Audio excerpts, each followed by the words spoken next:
And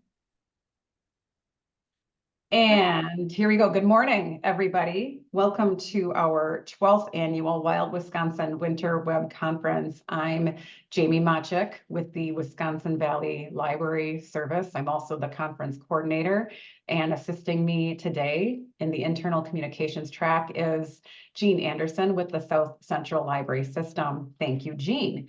This is our second presentation as part of the internal communications track. We had a great session at 9 o'clock this morning, and we're continuing that along this theme of getting along and interpersonal relationships. And we have with us Michelle Dennis, who is the head of access services at the Hedberg Public Library in Janesville.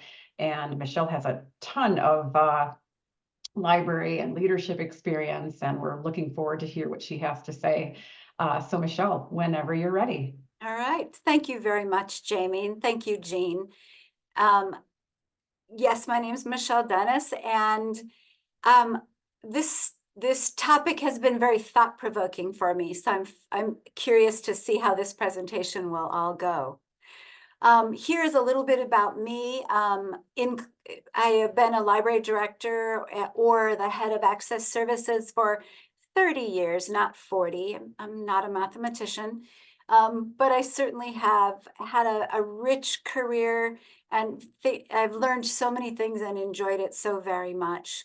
In addition to working in libraries primarily frontline, working directly with staff and with patrons, I love to do trainings. I was a challenge course facilitator for a while. And I realized that I have been in a management role since I was 16 years old in a fast food restaurant. My non-library related experience is primarily in support for psychology. I worked in a couple of group homes and at a psychiatric hospital for a while. My favorite hobby is community theater, particularly acting, but also managing things behind the scenes. And I feel very fortunate, and I share these things with you because they are a foundation for what I do each day and a foundation for what we're going to be talking about today, which is work relationships. As we go along, I want you to think primarily about these two questions that are on the left of your screen. What do you want from your work relationships? And what do you bring to work relationships? And then some subheadings, maybe to prompt a little bit more thought. Who is responsible for what you think and what you feel? How can each of us take control for how we react? And can we try to react to other people? Can we change other people? Can our behavior influence how a team interacts? And for those of you who are in management or library director roles, we're going to talk a little bit about what role does an effective manager play in building positive teams and positive work relationships. So keep those in mind as we go along. Did you know that you spend roughly 3 hours every week dealing with workplace conflict? That seems crazy to me, but in fact it is, and it's an extreme cost to businesses in the United States. Almost $350 billion that are spent on helping to make sure that people can just get along in the workplace. So let's see if we at least can give ourselves back a little bit of that time that we might spend doing stuff that just doesn't feel good. I want to start with what is happening inside of our bodies. When we are experiencing stress, it takes a toll on us physically. The reactions are, in fact, predictable. When we experience stress or conflict, our body reacts in the same way.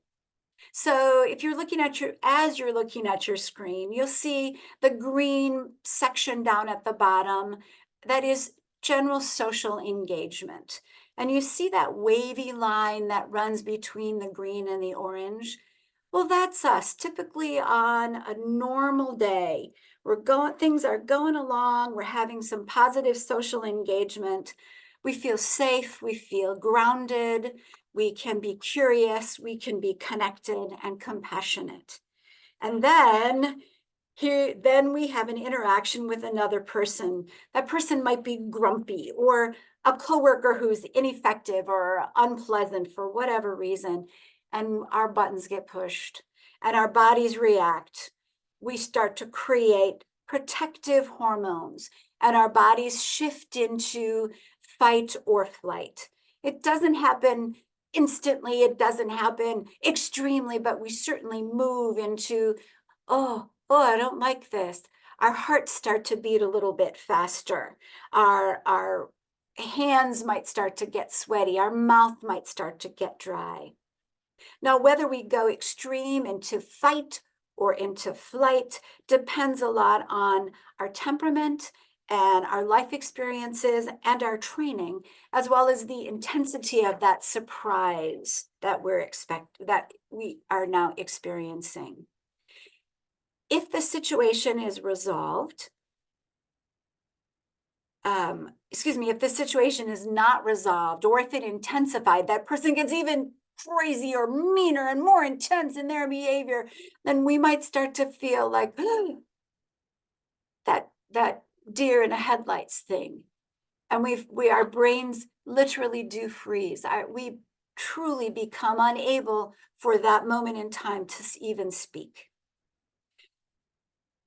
After a few of these interactions, we may even start to anticipate the conflict.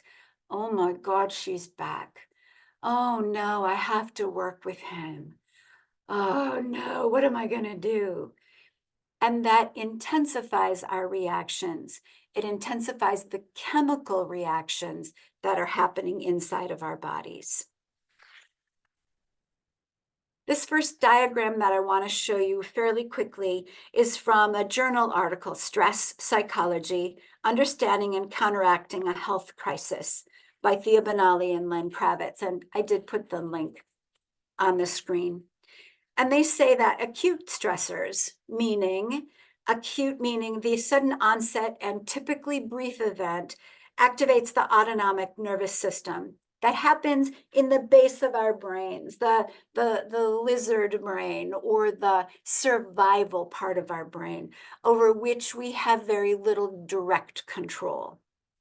The autonomic nervous system sends a message to the body to release those fight or flight hormones. They're named adrenaline and noradrenaline.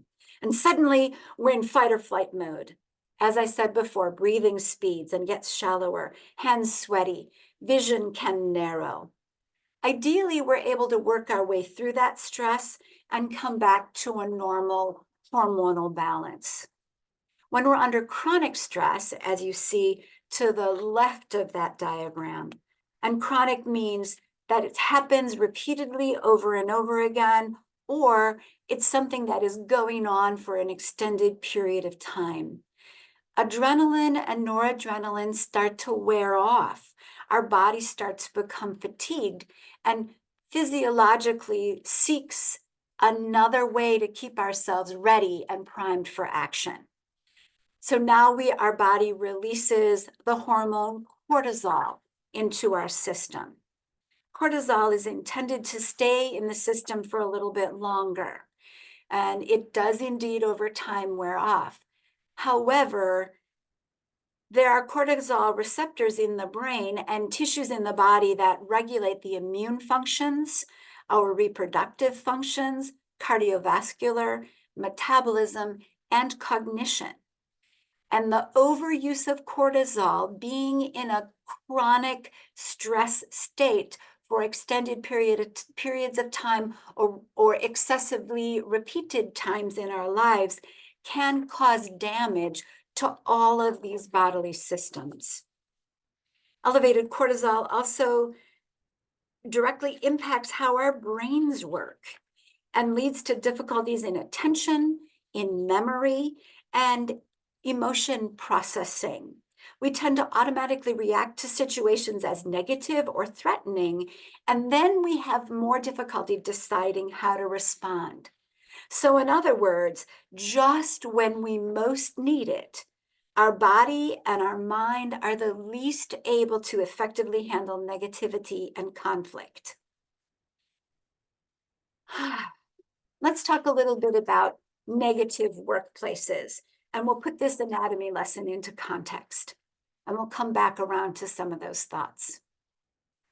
What does a negative workplace attitude look like and feel like?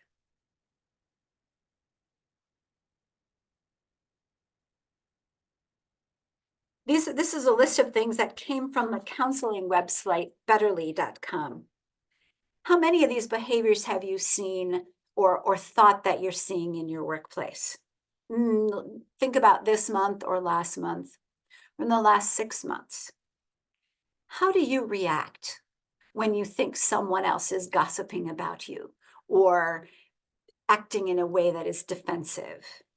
Michelle, I'm going to ask the audience just to look at this list and to write down in the chat. 1, 2, 3, 4, 5.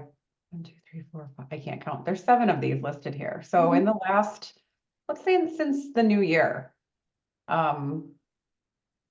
if you could put a number between 1 and 7 in the chat. I'm curious. Yeah, what have you seen? Thank you. That's a good idea.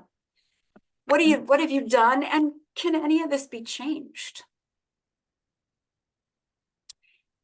This word rumination came to my attention recently as a synonym for gossip. Rumination is when we so deeply focus on something negative or distressing that all you can do is think about that, and you get stuck in a cycle. It kind of feels endless. It's blaming, it's complaining. But the word rumination also refers to these animals that have multiple stomachs that chew their cud and they swallow it, and then they bring it up again and chew it again and swallow it again and repeat and repeat. And this image sticks with me, and I want to share it with you, hoping it'll stick with you too, and put that idea of gossip into a context. Not healthy, not useful, not upper level thinking. Work teams are harmed when members cut each other down behind their backs, and when the majority of our conversations together are focused on the negative, especially when we repeat and we repeat and we repeat. So one gigantic thing that you can do to improve the energy in your workplace is to stop ruminating. Chew it, discuss it, deal with it, and then swallow it and move on. Let's try to shift our focus from talking about the problem to talking about potential solutions. I also want to bring up this concept that was new to me about emotional labor. And I found this in a research study published in the National Library of Medicine, published in 2019. The study itself is called The Impact of Emotional Labor on the Health of the Workplace. It's a review of literature published between 2013 and 2018. As you hear from the dates, this is pre-COVID. And while I don't have any scientific proof, it appears and it seems to me that this effect has been intensified by what we experienced during and since the COVID pandemic. In the study, it says that there's been an increase in the level of importance ascribed to delivery of services as we move from a manufacturing-oriented economy to a more service-oriented economy.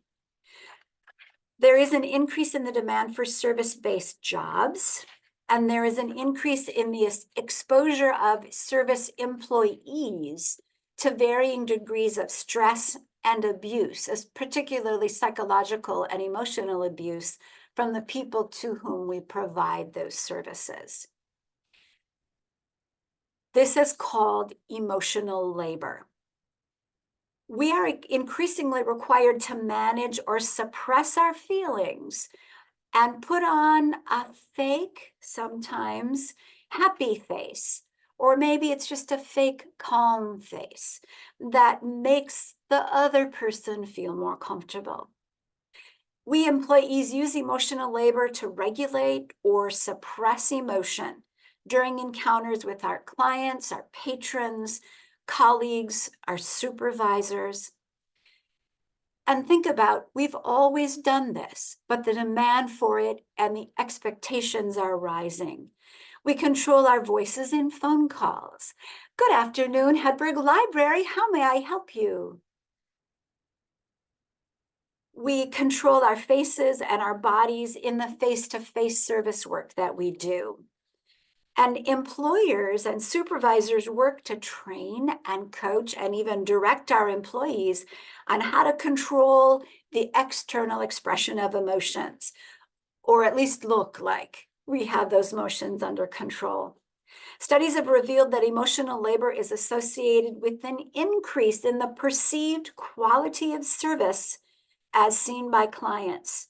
It dramatically influences customer loyalty, satisfaction, and the financial outcomes. For example, diners at restaurants tip better when they perceive their server to be cheerful and happy. Emotional labor is considered to be an element in many professional roles, including ours. In fact, it is so important in some professions that the inability to engage in emotional labor is the same as being totally incompetent in your job. For example, social workers are not expected to shed tears in the presence of their clients. Members of a police force or other emergency responders would be deemed unprofessional if they displayed the emotions of fear or anxiety when faced with an emergency. Our patrons like it better when staff are perceived as happy. Studies have reported that this, on the other hand, has a negative influence on our satisfaction in our jobs, in our physical and emotional well-being, in emotional exhaustion, commitment, intentions to leave, as well as real turnover. And as we looked at before, emotional labor can indeed lead to health complications like high blood pressure, exhaustion, diseases of the heart, chronic stress. All right, so that's a definition of the problem. If we have to live every day in a work situation where there are people who are negative and critical and do and say overtly critical things, or do and say passive aggressive things like being late, not finishing their tasks, disappearing into the stacks and really getting very little done, our stress rises, and it can indeed have impact on our physical body as well as our emotional well-being. Also, the idea of accepting myths as if they are truths, having unreasonable expectations for ourselves and for the workplace. And again, from Betterly.com, it is a myth to expect that everything has to be perfect for you to be happy. In fact, it's a myth that everything outside of you can tell you how happy you are. That the external has to make or break or permit you to have the emotions that you have. This says that another myth is that professionals can't afford to enjoy their work and have fun. We have to be serious and focused, and when in fact, work is better when we enjoy what we do and when where we go is an enjoyable place. And that having a positive attitude means you have to be happy all the time. None of those are true. You can have a positive attitude. You can take a positive attitude with you into very scary and difficult situations and remain an optimistic and positive person.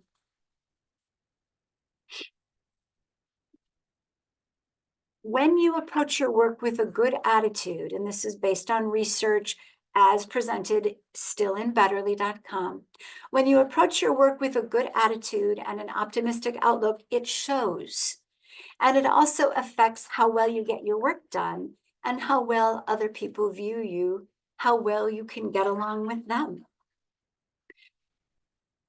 There are going back to that myth of the external dictates how you feel. You can only be happy inside when the exterior, the externals in your world make you happy.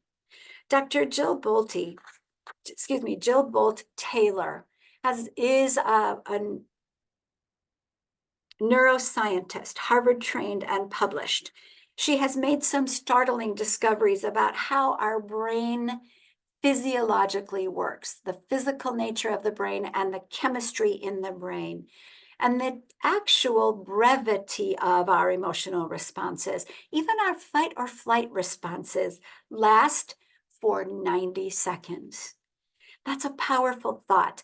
And we can survive pretty much anything for 90 seconds. And then we have choices on the other end. Let's listen to what Dr. Taylor has to say. I'm going to switch over to a YouTube video. Please forgive me in advance if it is glitchy or if I stumble a little bit. I promise all will be well.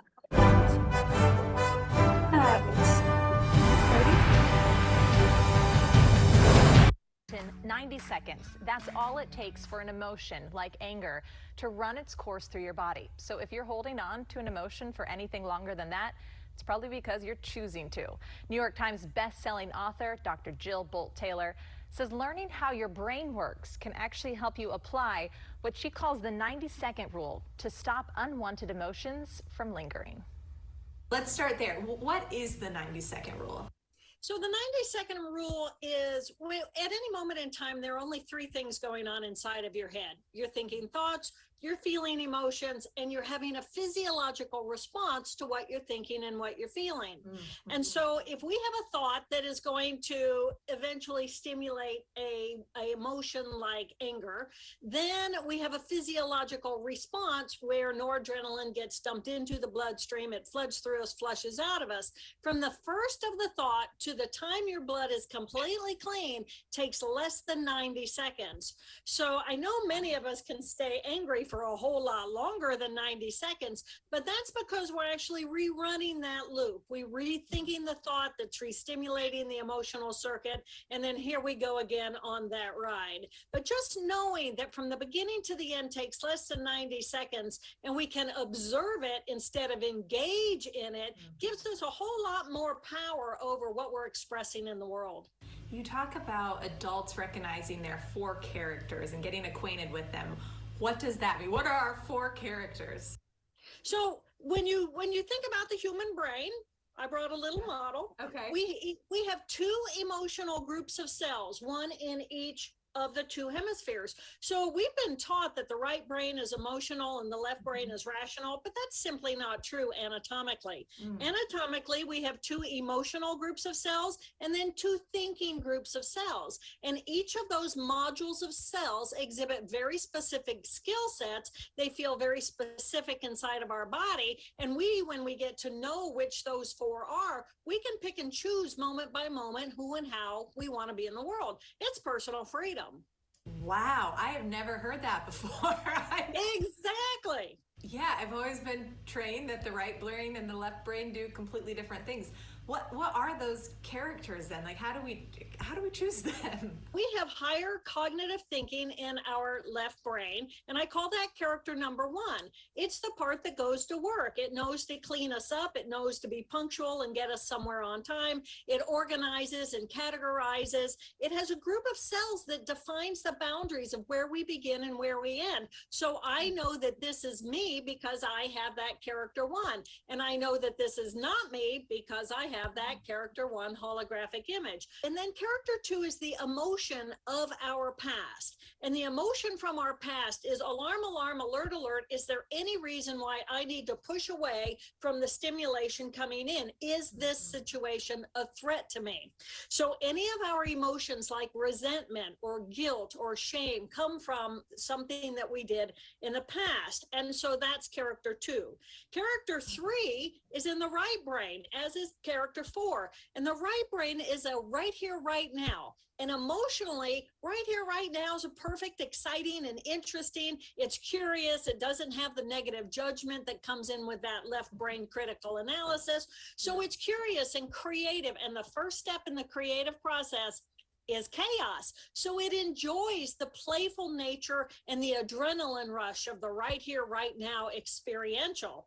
And then character 4 is the thinking in that right brain. And that is our ability to be in the present moment, to connect with something that is greater than ourselves. And it doesn't have the definition of where we begin and where we end. So we really are as big as the universe. How do we do this in a healthy way? Like, how do we cope and choose these characters, but do it in a healthy manner? If your left brain character 1 is A-type personality and has no respect for your playful spirit, then your playful spirit is going to feel like it never gets to breathe and it never gets to be the pause. The left brain is the push, push, push stress circuitry. We need that right brain in order to have the left brain push, and then the right brain to have the relaxation and pause. So to explain this even better, Dr. Jill has a new book. It's called Whole Brain Living. It was just released, so you can go out right now and grab your own copy. The Verlo. All right, am I back? Yes. Okay, good, good, good. All right, so I was blown away by this realization. So if I walk into a situation and I think, ooh, and my fight or flight reflex kicks in, I can, because my body is already doing it, I can take a pause, let that wave of reflex pass me by, and then I can make a different choice after it has passed. I can choose to act on the anger that I feel or the fear that I feel, or I can choose to do something else. And the something else, of course, depending on the situation that I'm in. But the bottom line is we have freedom to choose. I find that really exciting and really encouraging. Here's what some other experts in the neuroscience field say about it. And it's a really good reminder that the main thing that keeps us lingering in an emotion are the stories that we tell ourselves about whatever that feeling is, or about that person who is standing in front of us. We can choose to stay there, but we don't have to. And I would encourage you to choose based on what is healthiest for you, for the team, and for the situation. Brains are Teflon for positive experiences and Velcro for negative, but we can change that by our choice. Pain is inevitable, but suffering is optional. And here's the value of breathing. When we allow ourselves to pause and breathe, we create space for that 90-second emotional download that Dr. Taylor discusses. And then something else. I remember my mom telling me to take 3 deep breaths before responding. If somebody says something that hurts my feelings or does something that I don't understand or question, take 3 deep breaths. She didn't know the science, but she had the right idea. And yoga and other Eastern exercise and meditation philosophies have been teaching the value of breathing and centering ourselves before reacting for thousands of years. Again, they didn't have the scientific proof that we have, but they knew that it was right. Inhale and exhale. And allow yourself to feel the tension in your body ease without expecting yourself to immediately respond. As I have practiced this strategy through my life without really knowing why, but now feeling really empowered, it helps in security situations, in first aid situations, in scary, dangerous, could have been a car accident situations. Take 3 deep breaths. Ride the wave. Let that reaction go, and then choose how to act. Another way to look at it is with this self-perpetuating cycle. Our body falls into flight mode. We buy into that feeling and we react aggressively or automatically. And then we typically have more feelings about that, whether it's frustrated and embarrassed or angry or scared or whatever. And as we continue to think about it, we continue to reinforce. And we have now moved ourselves out of an acute stress situation into a chronic stress situation. And we can go round and round and round that self-perpetuating cycle until we make ourselves literally ill. Or we can choose something different. An aggressive action happens. Our body reacts the way our body is wired to react. And then we take 3 or 4 or 5 deep breaths and ride out that 90-second wave. We remind ourselves of our plan of action and we choose a different response. We let ourselves move on. Doesn't that sound better? It surely does to me. What a relief to not be stuck. And let's think a minute carefully about what stories we tell ourselves. As you realize you're in conflict or as you see that person walking in, what story are you reiterating and locking yourself in? Is the big bad monster coming? Is the library going to crumble in upon you? Or are there other things you could tell yourself? Are your friends there for you? Is there a bluebird that's going to fly in and bring you happiness? I don't know. What stories do you need to tell yourself to continue to find balance? All right, I'm running low on time, so I'm going to move quickly. You can go back and review, and these slides will be available to you. Here are some tools.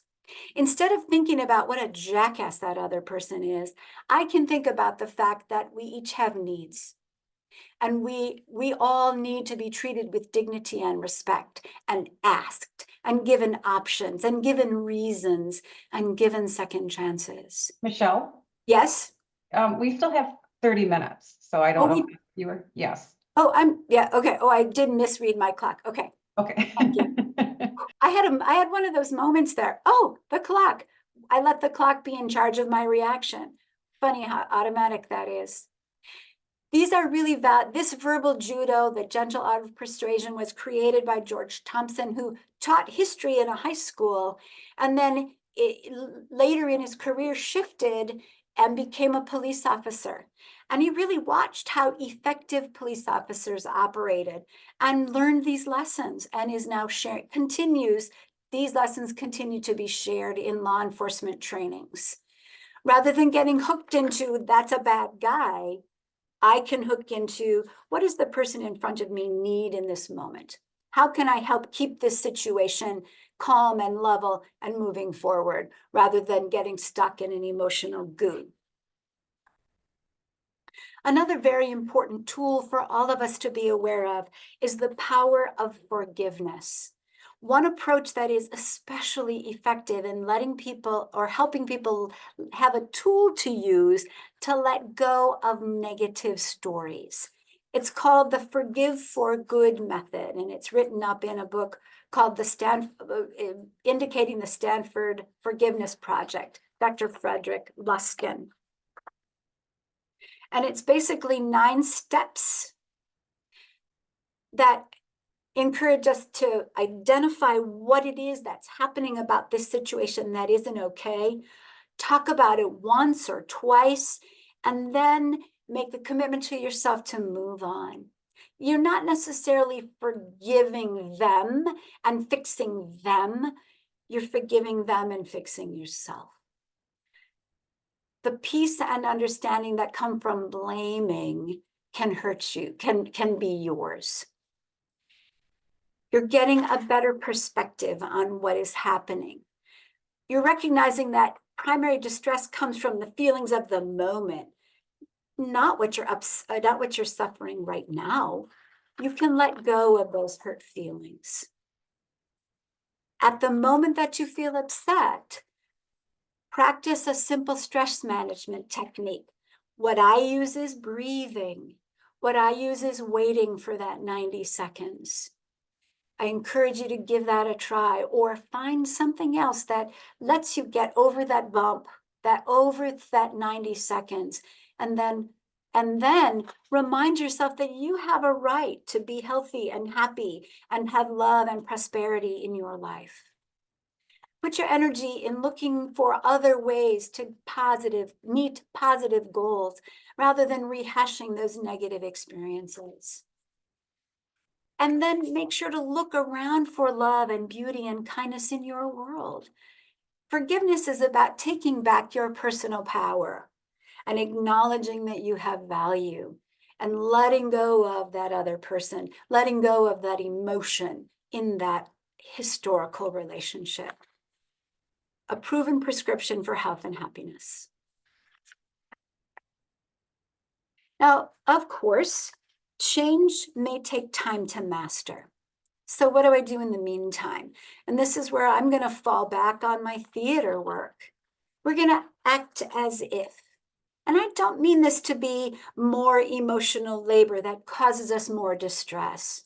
I mean that we're going to find ways that help us truly to feel better. We're back to breathing activities. Yoga teaches wonderful breathing strategies. I recently saw this rainbow breathing activity where you run your finger along each of the rainbows, breathing in on red and out on orange and in on yellow. And by thinking this thought, it actually teaches you to slow yourself down and pace and take and gradually move through and into a better place. We also can help ourselves avoid those strong emotional reactions by planning ahead, rehearsing before phone calls, practicing what we say before we step up to the desk. Librarians already do a lot of this in our professional development. And if you aren't familiar with how to do a reference interview, please investigate that. It's just a model for how we ask and answer questions and clarify that we're understanding correctly. We all have phrases that we fall into. Hi, how are you? How can I help you today? Are you finding what you're looking for? What can I help you find? Yes, of course, I'd be glad to help you with that. Have a good day. Thank you for coming. You're finding ways to personalize and be yourself as you are using these tools of scripting. You are rehearsing it in your words, not in anyone else's. Yes, we are expected to put on a pleasant and calm face when we walk out to the desk. But we also have a right to our true feelings. And if people are pushing on us too hard, we have a right to step away. We have a right to ask them to stop. We have a right to invite a supervisor in to help us work through the patron's concerns and find a better level. Reference, I call it a customer service interview because we've broadened it and now everyone in our library practices and uses these skills. Hi, how can I help you? What can I help you find? Did I hear you correctly that you said, this is a big question. Let me break it down with you to make sure I truly understand. And when people overstep, when someone is pushing too hard or getting too personal, what library question can I answer for you today? What library question can I answer for you today? We're setting a boundary. Some more things that we routinely say. Thanks for coming. Have a great day. In security situations, at Hedberg Library, we use this incident flow. It's based back on those 5 universal truths of human interaction. And each staff member is asked to interact with our patrons routinely in these 4 steps, or as many of these 4 steps are needed by the situation. We try to acknowledge every single person before we see a negative behavior. If we see a negative behavior, we assume that they truly didn't know. I'm not faking and lying. I'm assuming that you truly didn't know. You may not know this, but at the Hedberg Library, we always, and we give them the information that they need to be successful. And then we give them some space and let them make a choice. If we have to do more, check back, give more reminders. If we have to get a little sterner and start explaining or start giving options that may include stepping outside, taking a walk, coming back tomorrow, we can certainly do that as well. But we have a model that we follow and I can take a deep breath and control how I feel, let my feeling pass, and step back into my planned model between each of these encounters. I use this similar strategy if I'm walking into a tough situation. If I'm going to talk to a coworker about something that isn't gelling well between us. If I'm going to talk to a direct report of mine about a behavior that I'm seeing or I'm questioning or a change I need to ask them to make. I'm always going to write down the 3 main points that I need to cover during this conversation. Often I state them in the form of a question and ask rather than say, I saw you doing blah, blah, blah. I might ask a question about, tell me about that interaction with Mr. So-and-so. How did you feel when that was over? Do you have any thoughts about how that went for you? And then we might talk about what I saw and what I might encourage them and invite and encourage more dialogue and more problem solving. All right, let's talk a minute about what you want from work relationships.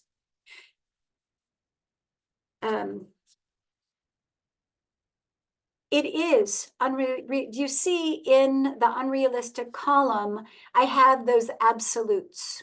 We will all be buddies. Everyone will agree. Workdays will always be fun. I'm sorry to say that, no, not gonna happen. But we can be cordial. We can discuss and come to common points of view and agree upon consistent responses.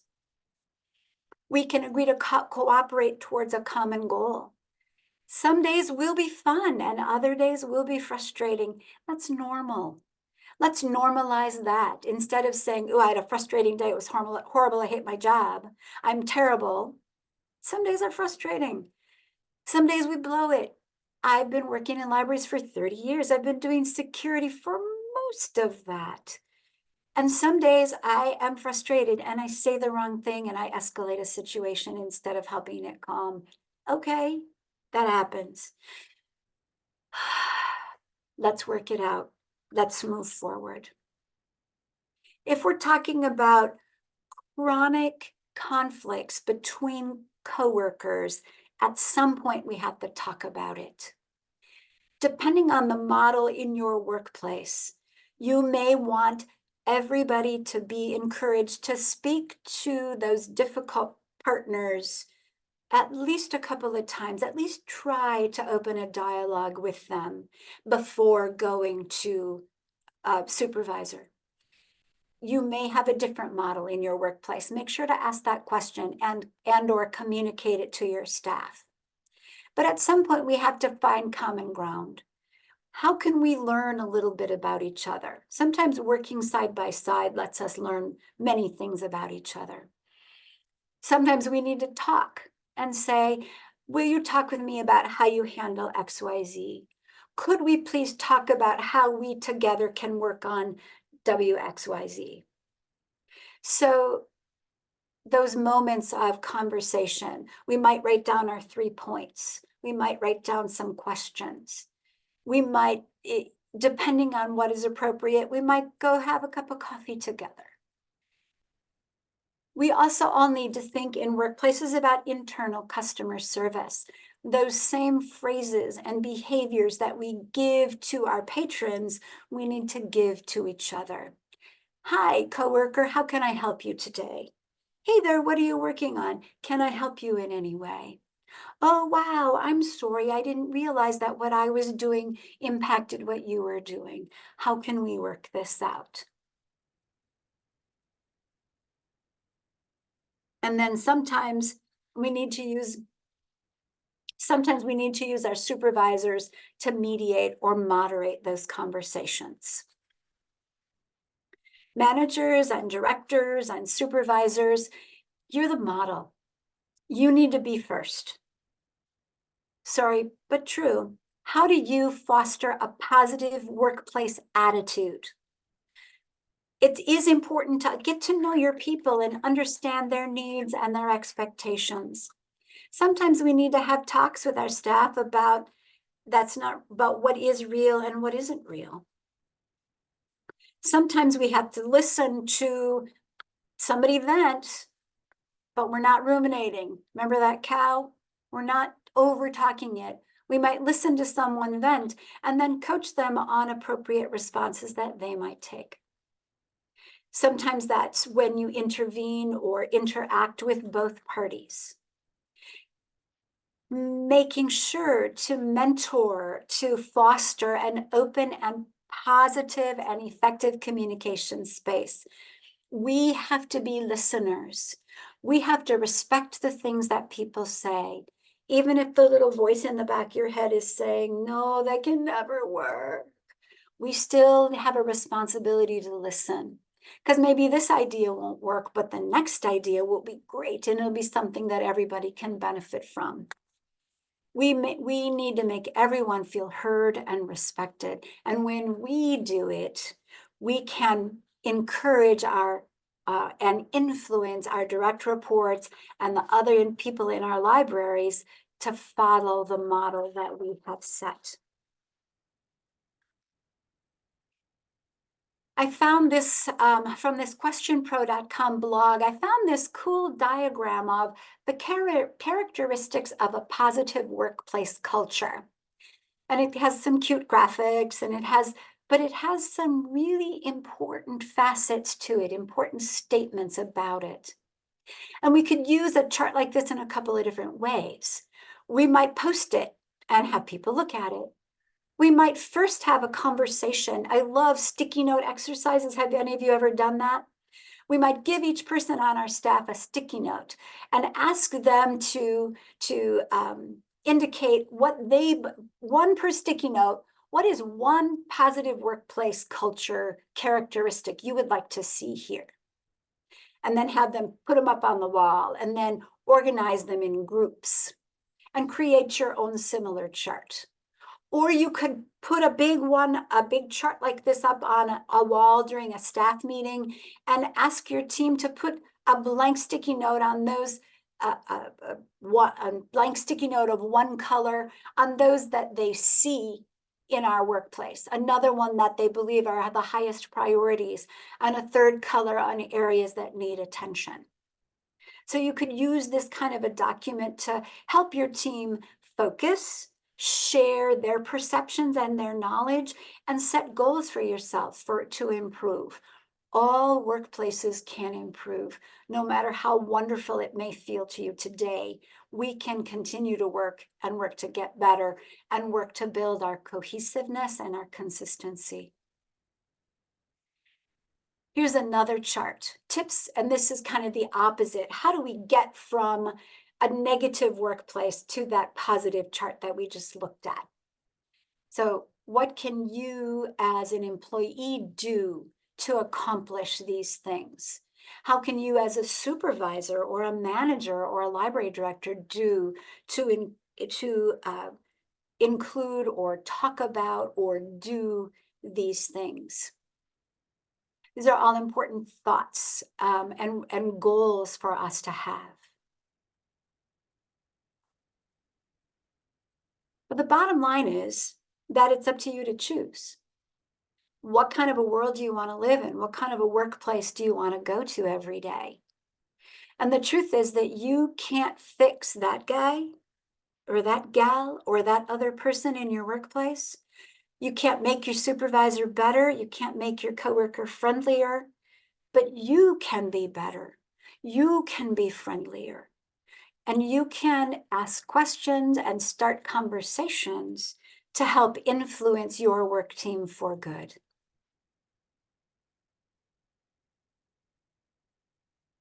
Jamie, how are we doing on questions? And what did we learn about how people are, what negativity behaviors we're seeing in people's workplaces? So yeah, when we did that little not little, when we did that straw poll halfway through, we had put those 7 things on the screen, and so saw a lot of 4s, some 2s to 3s, some 7s and 5s, and I'm not sure if this is something. We didn't ask people to indicate whether they had these things happen or if they had done these things. So, but kind of all over the place.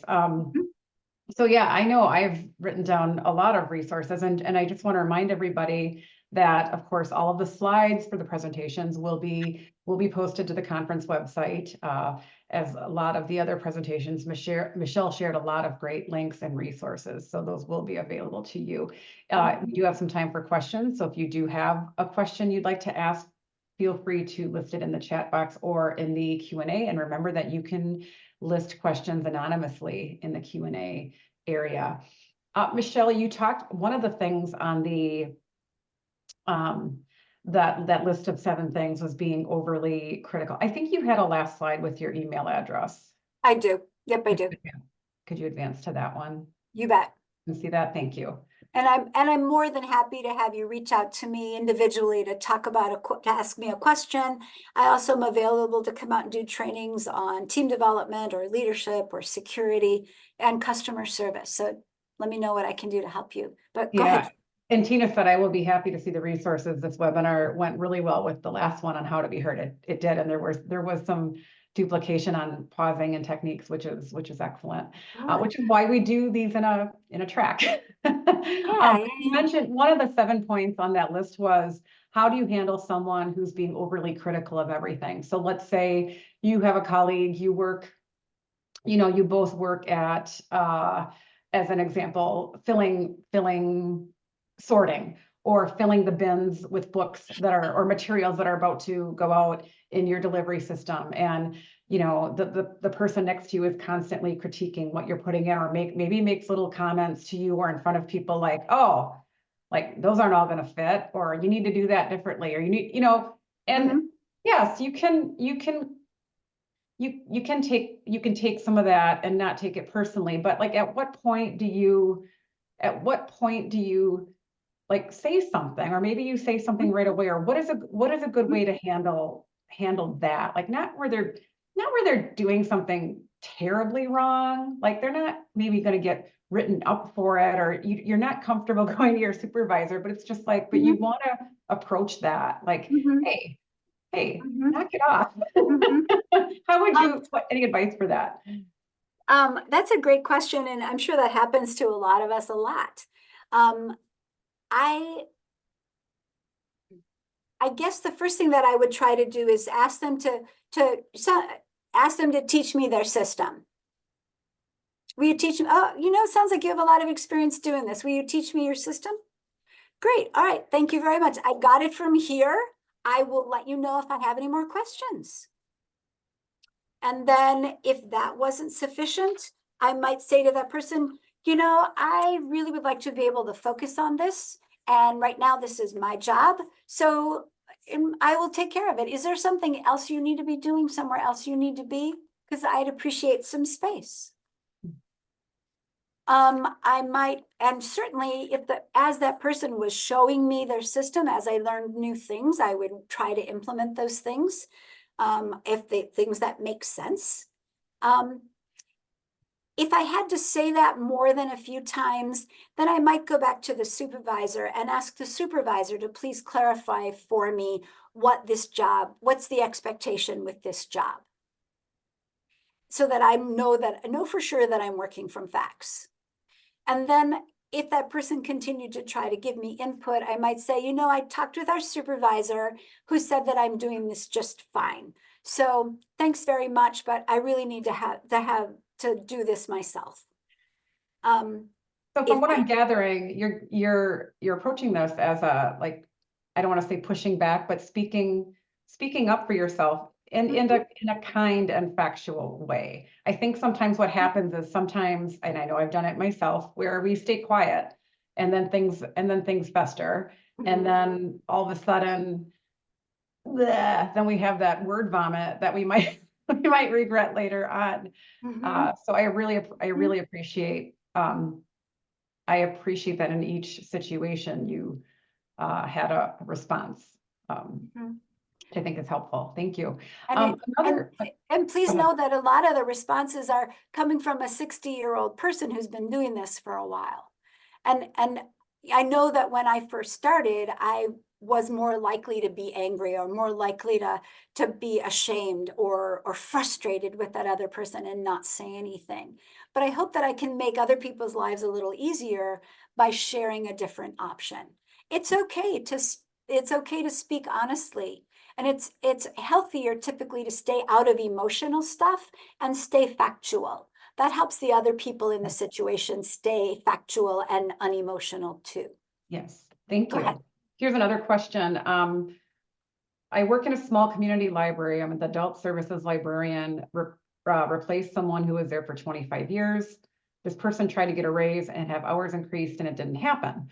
So when I was hired, I found out that I got a $5 raise, which is something I didn't know. I was also able to get full time. This caused a lot of tension and everyone talking about me. People have high expectations and people also enjoy when I fail. So I've been using the motto, kill them with kindness, but this has only gotten me so far. Some areas have gotten better, but I can still feel judgment. So what would you recommend? What actions do you recommend I could use to find common ground with my coworkers? Mhm. Wow. I'm sorry that you have to walk that walk. And being in an environment where people are happy when you fail, forgive me, that sucks. Mm-hmm. I can understand why you're feeling frustrated. The one first factual piece certainly is to say, look, you guys, I'm not, that wasn't then, this is now. And by the way, that cow picture is coming in my mind. This is a prime example of a group of people ruminating on a topic. At some point, let it go. So to let go of those emotions and stay factual, you were not part of that conversation or that decision. Hopefully you bring a skill set that is of great value to the library. You can say something like, hopefully I'm bringing a skill set that is of value to this library. And I really look forward to working with you to continue to offer better services to our customers. I mean, I would craft a couple of statements that speak to the criticism and speak to the snarkiness, but also state without being too pointed about it. I hope that's being clear. I would spend a little time crafting some positive statements, and then I would remember those 2 or 3 statements. And anytime I saw somebody being snarky or judgy, I might say one of those phrases. I wasn't part of that dialogue. That happened way back then, and this is now. Maybe that's one to help people stop time traveling and be in the now. And then I might say, I hope that I bring a skill set to this library that helps make it a better and better place. Thank you. And walk away. It's okay. And it's, again, you are not responsible for how other people feel. You cannot change how other people feel. What you can do is speak the truth and be strong in who you are and what you do and let them go. Thank you. I hope that helps. Otherwise, shoot me an email. We have 3 questions that just popped in and we can go 5 minutes more. So let's see where we get. The first one, something I've run into is colleagues asking for feedback, for example, on a program flyer. When I give the feedback, they feel criticized, like they didn't actually want it. So I struggle with this. When these colleagues ask in the future, it makes me want to hold back.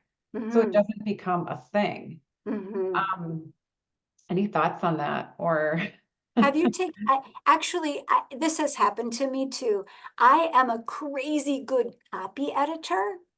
And if somebody in the past, when someone has asked me what I think of their poster, I copy edit. Well, you got the period in the wrong place and this really should have quotes around it.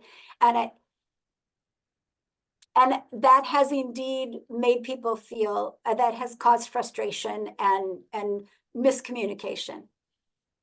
What I ask after that has happened with someone in particular, the next time they ask me the question, I have stepped back and said, what kind of feedback are you looking for? Mm, Are we copy editing? Do you want a copy edit or just a general overview? And then I make myself stick with what they have asked Yes. me for. yes, What kind of feedback are you looking for? I like that. And Thank I you. hope that's helpful. I think it is. Thank you. What if you have a coworker that you feel like isn't working as hard as you or pulling their weight, or you're managing someone who seems like they are sloughing off? Well, so that now we're talking management skills a little bit, I think, where Sure. some of those things come into place. Sure, But sure. any quick thoughts on that? If you are working side by side with someone who doesn't seem to be pulling their own weight, be gentle, be kind. You may not have all the facts in the situation. But certainly invite them to partner with you. Would you do half and I'll do half? Would you do this piece and I'll do that piece? And see where that goes. Mhm. If you finish your piece and they're not done with their piece, they're not done, you might go back and you might look at them or check in with what's happening and say, hey, how's it going? And see where they are. I had an employee who decided that one part of her task she didn't have to do.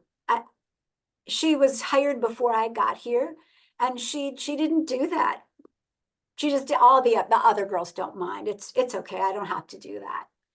And the other girls did mind, and B, everybody has to do their entire job. So if it is indeed true that another person is not doing all of the facets of their job, then I believe that that becomes a supervisor's responsibility. I find it very helpful when one of my team comes to me and says, you know, Michelle, this new guy we got just isn't, he is not doing what he's supposed to be doing. And then I ask for specifics. Can you give me details of what is not happening and why you perceive it as not enough? And then I take their feedback as one piece of the puzzle, and I go and I spend time with that employee myself, and I watch and I listen. And then I sit down depending on what I see. I've had employees who were wonderful and incredibly productive when I was present, and mentally absent if I was not in the building. And then there has to be a supervisory conversation about that kind of behavior. I also have set goals for people. Today, while you are in the circulation workroom, I expect that you be able to empty 4 bins in a half an hour. 4 bins, so 8 bins per hour. I am watching for that to happen. And I've had people who have been angry and frustrated and step up and get the work done. And then I can praise them and verbally reward, or even if it's possible, physically reward that behavior. It's our job as supervisors to make sure that the folks that work for us are being productive with their time, that they're spending a sufficient time at the desk, that the computer in front of them is on work-related topics. I certainly walk around and look at what's on people's screens when they're out at the service desk and make sure that it's work-related. And if it isn't, I might ask them, ooh, what you doing? That looks like eBay. And have them give me an answer of what they're doing. That's part of my job as a supervisor.